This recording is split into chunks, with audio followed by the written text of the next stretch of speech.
আজ আবারও চলে এসেছি স্টাইল অন আ বাজেট সিরিজের থার্ড ভিডিও নিয়ে। এই সিরিজে আমি তোমাদের সাথে শেয়ার করে থাকি কিছু budget friendly collection within 1000 rupees. আজকে থাকছে দুটো কুর্তির কালেকশন। দুটো কুর্তি তোমাদের পছন্দ হবে, কিন্তু কোনটাকে বেশি ভোট দেবে সেটা তোমরাই ডিসাইড করে নাও। কখনো কখনো সিম্পল জিনিসও না অনেক বেশি এলিগেন্ট দেখায়। এই কুর্তিটার জন্য আমি এই কথাটাই বলবো। চলো ট্রাই করে দেখা যাক, আর তারপরে তোমরা নিজেরাই সেটা বুঝে যাবে। কি ভালো লাগছে দেখো দেখতে। শুরুতেই বললাম যে বেসিক একদম কুর্তিটা, কিন্তু পরে খুব ভালো লাগছে। কলমকারী প্রিন্ট আর স্লিভসটা না একদম অন্যরকম, তাই জন্য একটু অন্য ডিফারেন্ট লাগছে দেখতে।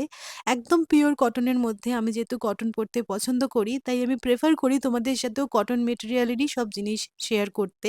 আমি তো একটা অফ হোয়াইট কালারের লেগিংস দিয়ে পেয়ার আপ করেছি। সো নেক্সট এবার কুর্তিটা দেখে নেওয়া যাক।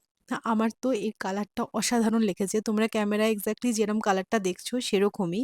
আনারকলি কুর্তি এখন আর বড় একটা পরাই হয় না। বাট এই কুর্তিটা দেখে মনে হলো যে না, এটা নেওয়া যেতে পারে। কিছু, কিছু কালার আছে দেখবে পরলে প্রত্যেককেই খুব ভালো মানায়। এটা সেরকমই একটা কালার। পরে দেখো খুব ব্রাইট লাগছে। আর তোমাদেরকে বললামই যেই কালারটা তোমরা দেখছো এক্স্যাক্টলি সেই কালারটাই। ভি নেকের মধ্যে আর একটা লং ফ্লেয়ার, লং লেন্থ। তো অবশ্যই এই কুর্তিটাও তোমরা চেক আউট করতে পারো। উইদিন 1000 তোমরা এই কুর্তিটাও পেয়ে যাবে। আচ্ছা, এই দুটো কুর্তির মধ্যে তোমরা কাকে বেশি ভোট দিচ্ছ সেটাও কিন্তু আমাকে কমেন্টে জানাও। আমি প্রোডাক্টটা ট্যাগ করে দেবো। তোমরা চেক আউট করে নিও। আর এই সিরিজগুলো তোমাদের কেমন লাগছে জানাতে কিন্তু ভুলো না আমাকে।